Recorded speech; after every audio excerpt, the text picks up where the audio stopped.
morning, students. Welcome again to the sociology class. In our previous classes, we have revised the topic Sanskritization and Westernization, and today we will discuss about the modernization and secularization. So, firstly, modernization. So, what is modernization?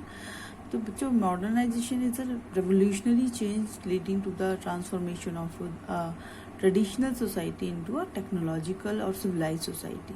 तो modernisation कह सकते हैं कि एक ऐसी process है जो किसी भी ट्रेडिशनल सोसाइटी को टेक्नोलॉजिकल और सिविलाइज सोसाइटी में चेंज कर देती है. It is a just opposite to the traditionalism, है ना. ट्रेडिशनलिज्म के जस्ट अपोजिट होता है मॉडर्नाइजेशन, है ना, जो ट्रेडिशनल सोसाइटी को किस में चेंज कर देता है, मॉडर्न सोसाइटी में. आपके इस पे वर्ड से ही पता चल रहा है मॉडर्न, है ना. मॉडर्न वर्ड को समझते हैं ना, दैट इज द मॉडर्नाइजेशन. तो the term modernization is a long history. It has a long history from the 19th and the more so the 20th century. The term began to be associated with positive desirable values. 19th और 20th century में कह सकते हैं कि modernisation एक ऐसी positive और desirable values के साथ जुड़ के मैं कह सकती हूँ कि उभर के आया. ऐसे पॉजिटिव चीज़ों के और डिजायरेबल वैल्यूज के साथ एक ऐसी प्रोसेस शुरू हुई जिसे हमने कहा मॉडर्नाइजेशन, है ना. People and societies wanted to be modern. लोग और सोसाइटीज मॉडर्न होना चाहते थे, है ना. क्यों? क्योंकि वो वेस्टर्न सोसाइटी के टच में आ चुके थे, है ना. So they wanted to be modern. यहाँ पे किसकी बात हो रही है? यहाँ बात हो रही है इंडियन सोसाइटी की. इंडियन कल्चर के में जो चेंजेस हैं उनको ही तो हम पढ़ रहे हैं ना यहाँ पे. तो यहाँ बात हो रही है इंडियन सोसाइटी की. तो so people and society wanted to be modern, है ना. In the early years modernization referred to improvement in technology and production process. Early years में जो मॉडर्नाइजेशन का जो कह सकते हैं हम मीनिंग था वो क्या था? वो था कि इम्प्रूवमेंट होना है किस चीज़ में? टेक्नोलॉजी में और प्रोडक्शन प्रोसेस में. क्यों? क्योंकि जो मॉडर्नाइजेशन को किससे जोड़ के देखा जा रहा था? इंडस्ट्रियलाइजेशन से, है ना.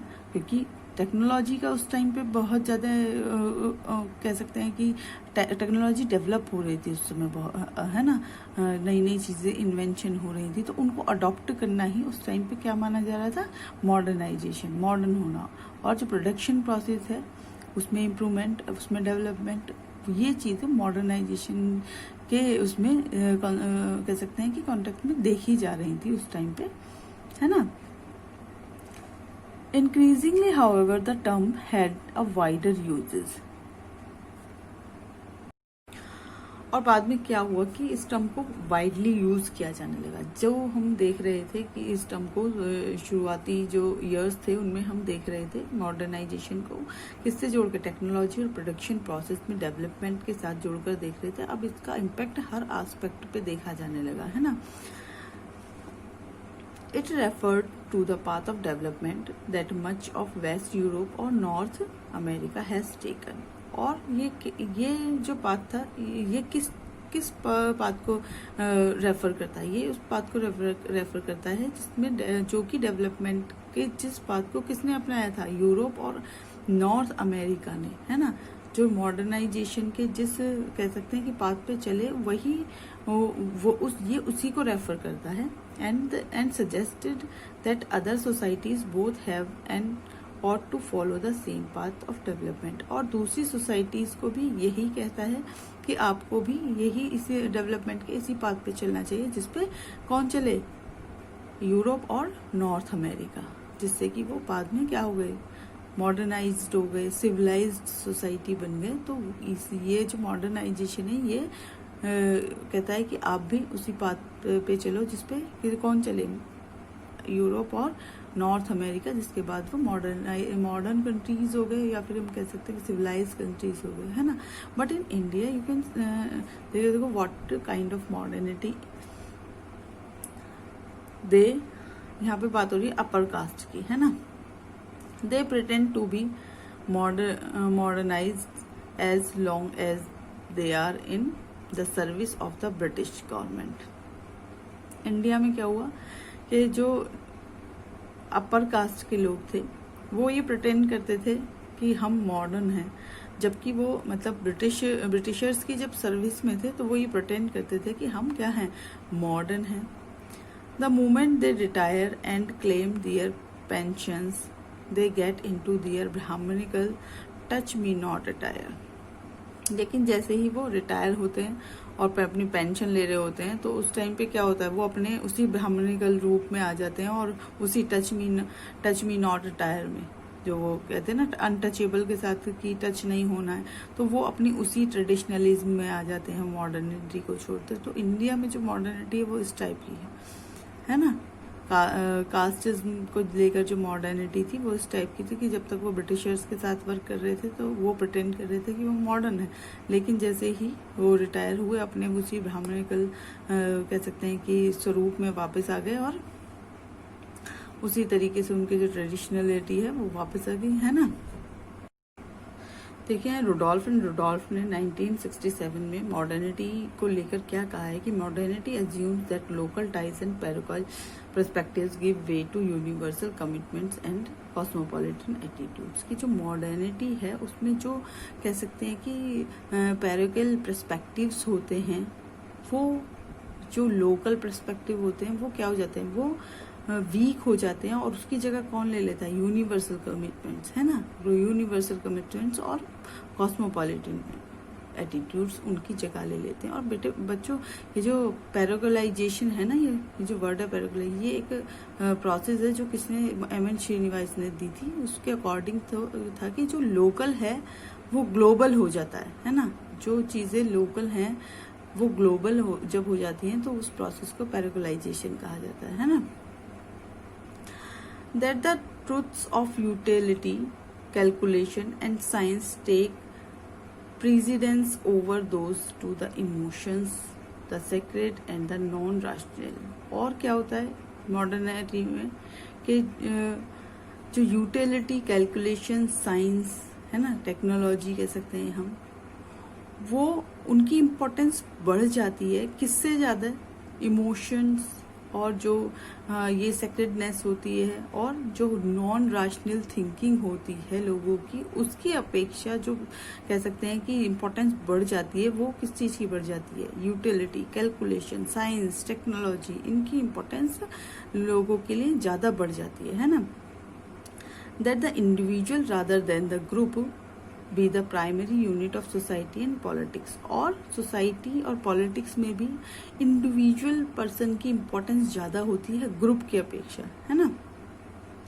That the association in which man live and work be based on choice not birth. और लोग जिस एसोसिएशन में रहते हैं इन मॉडर्न सोसाइटी, है ना, वो किस पे बेस्ड होती हैं, चॉइस पे बेस्ड होती है, ना कि बर्थ पे। जिनके साथ रहते हैं, जिनके साथ वर्क करते हैं लोग, वो उनकी चॉइस पे डिपेंड करने लग जाती है मॉडर्नाइजेशन में, है ना, मॉडर्न सोसाइटी में, ना कि बर्थ पे। बर्थ क्या है, वही एस्क्राइब्ड स्टेटस है ना। लेकिन मॉडर्न सोसाइटी किसको प्रेफर करती है, चॉइस को, यानी कि कह सकते हैं कि अचीव्ड स्टेटस को, है ना। The mastery rather than fatalism Orient their attitude towards the material and human environment. और जो फेटलिज्म यानी कि कह सकते हैं कि बहुत लोग होते हैं भाग्य पर अपने डिपेंड होते हैं, कहते हैं कि जो भाग्य में लिखा है वही होगा। तो वो फेटलिज्म पर को छोड़कर के एटीट्यूड को छोड़कर मास्टरी यानी कि आप क्या कर सकते हो, है ना, उसमें बिलीव कि आप क्या अचीव कर सकते हो, है ना, खुद क्या अचीव कर सकते हो, उस पर डिपेंड हो जाती, उसको ज़्यादा प्रेफरेंस दी जाती है मॉडर्न सोसाइटी में। और यही लोगों को मटेरियल और ह्यूमन एनवायरनमेंट के साथ जोड़ती है ना। That identity be chosen and achieve. और लोगों की जो ये आइडेंटिटी निकल के आती है मॉडर्न सोसाइटी में, वो पूरी तरीके से कैसी होती है, अचीव्ड होती है ना, नॉट एस्क्राइब्ड। एस्क्राइब नहीं होती है। एस्क्राइब क्या होती है, जो हमें बाय बर्थ मिलती है, लाइक हमारी कास्ट, है ना, हमारा रिलीजन, पेरेंट्स, है ना, हमारी जो पीछे से जो वेल्थ है, वो सब कुछ हमें कहाँ से मिलती है, एस्क्राइब्ड स्टेटस से। लेकिन मॉडर्न सोसाइटी किसको इम्पोर्टेंस देती है, अचीव्ड स्टेटस को, जिसकी कि हम खुद चूज करते हैं, जिसको हम खुद अचीव करते हैं, है ना। that work be separated from family, residence and community in bureaucratic organization। और जो वर्क होता है वो सेपरेट हो जाता है, फैमिली, रेजिडेंस और कम्युनिटी से वर्क सेपरेट होता है।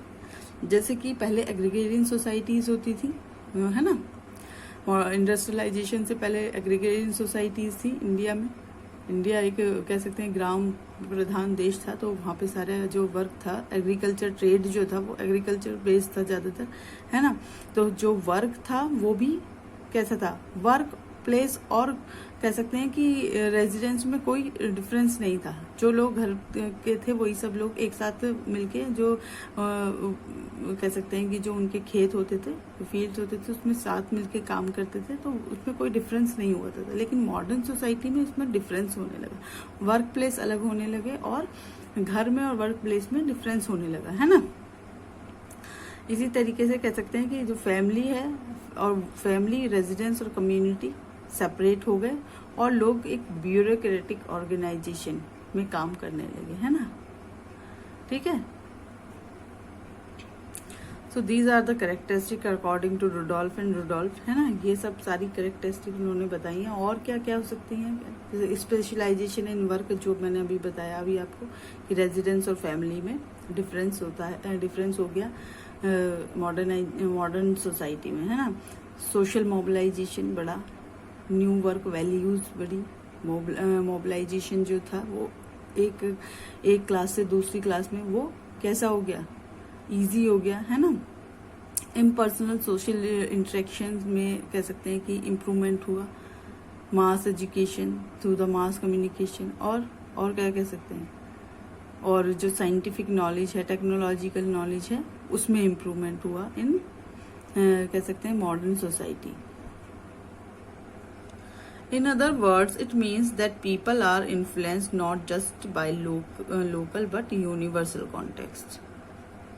यही होने लगा, है ना, कि लोग अब इन्फ्लुएंस होने लगे लोकल से नहीं, यूनिवर्सल कॉन्टेक्स्ट पे भी, है ना। यूनिवर्सल जो चीज़ें थी, जो कह सकते हैं कि थिंकिंग थी, लोग उससे इन्फ्लुएंस होने लगे, उससे प्रभावित होने लगे। केवल लोकल उस पे ही कह सकते हैं कि जो पर्सपेक्टिव्स थे उन पे ही डिपेंड नहीं थे, उन तक ही सीमित नहीं थे वो, और जो चीज़ें थी उनको भी देखने लगे जो यूनिवर्सलाइज थी, है ना।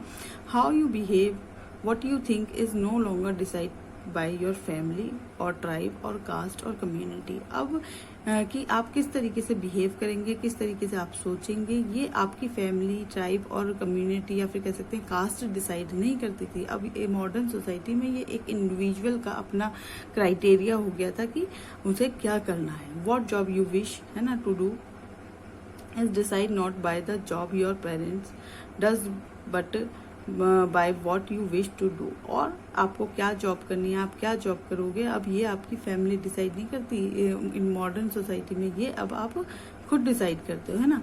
Work gets based on choice not birth, और वर्क चॉइस पे यानी कि कह सकते हैं अचीव्ड स्टेटस पे डिपेंड होने लगा, ना कि बाय बर्थ। एस्क्राइब्ड नहीं रह गया, अचीव्ड हो गया वो। क्योंकि जो पहले ऑक्यूपेशंस थे वो किससे जुड़े हुए थे, कास्ट से जुड़े हुए थे, पर्टिकुलर कास्ट के लिए पर्टिकुलर ऑक्यूपेशन था।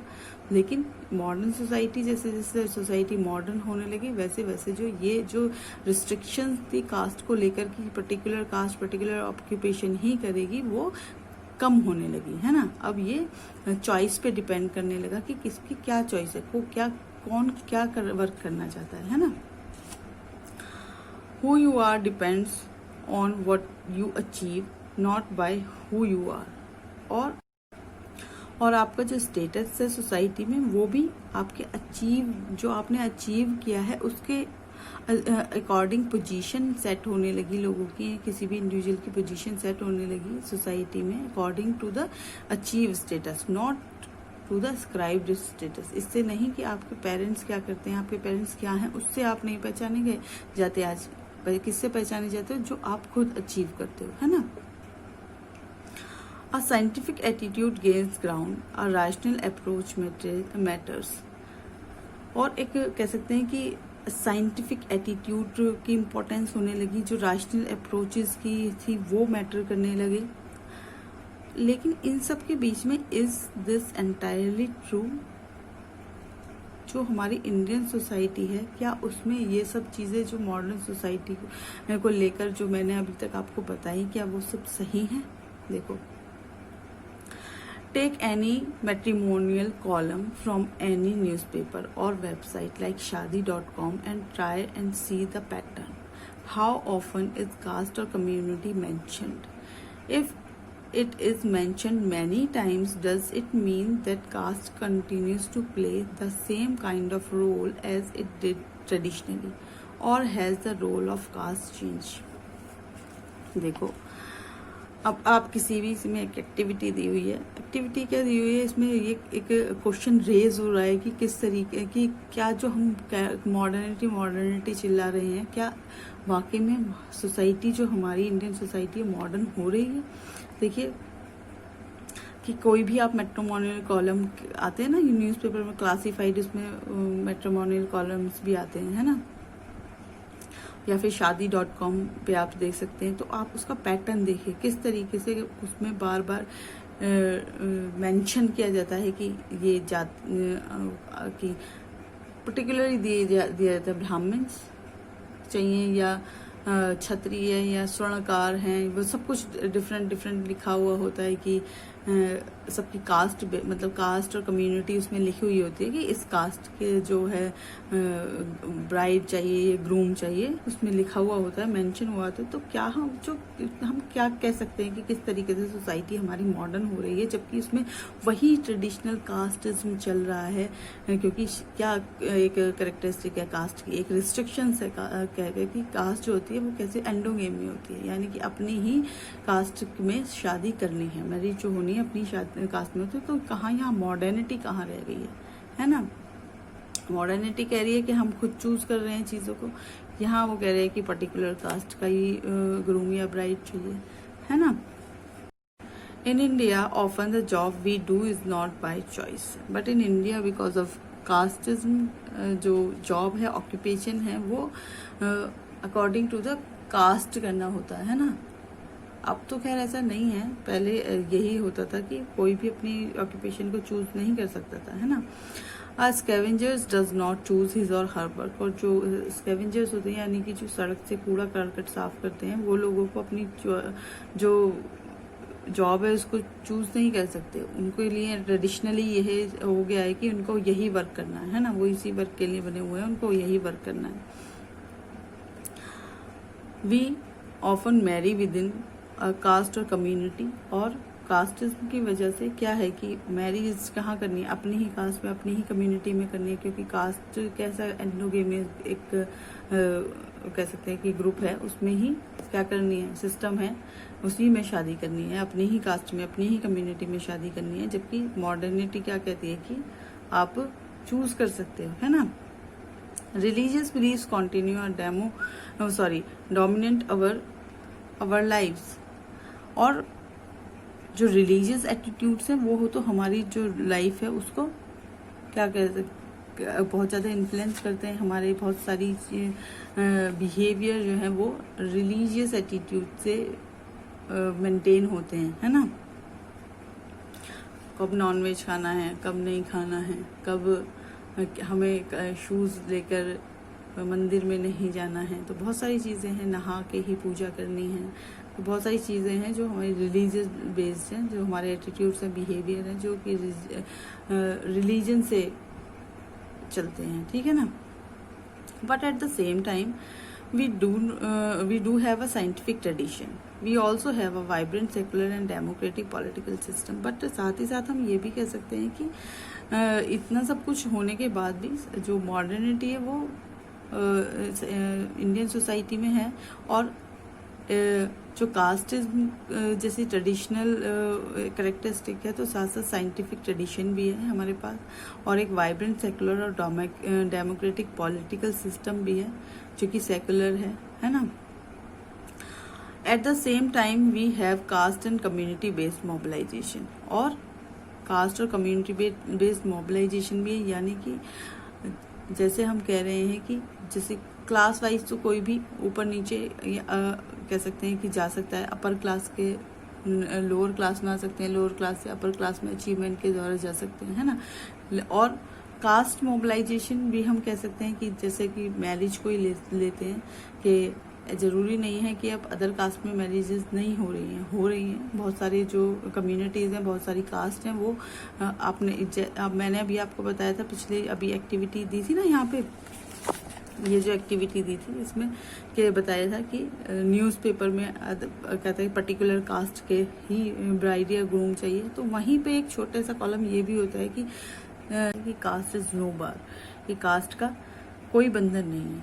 तो हम कह सकते हैं कि ट्रेडिशनलिटी है बट साथ साथ मॉडर्निटी भी है ना। इंडिया में there is a complex combination of traditionality and modernity in India, है ना। So students, revise it, or if you have any query you can call me or ask me, है ना।